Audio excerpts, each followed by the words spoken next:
Sa mabuting balita ngayon, ipinaliwanag na Jesus ang talinghaga tungkol sa manghahasik. Iisa ang binhing inihasik, ang salita ng Diyos. Ngunit iba-ibang lupa ang tumanggap nito. Ibig sabihin, hindi nagkukulang ang Diyos sa pagsasalita. Ang tanong ay, anong uri ng puso meron tayo?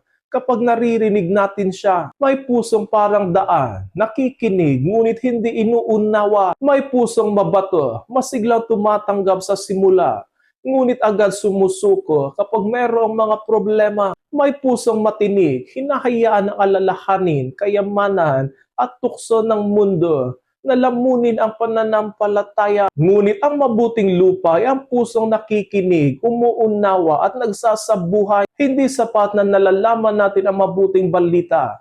Kailangan itong makita sa paraan ng ating pakikitungo sa kapwa at sa ating pananampalataya sa Panginoon. Ang bunga ng salita ng Diyos ay makikita sa ating kabutihan, pagpapatawad, katapatan, at pag-ibig natin sa tanan. Kaya ngayon, hindi lamang natin pakinggan ang salita ng Diyos, kundi hayaan itong baguhin tayo.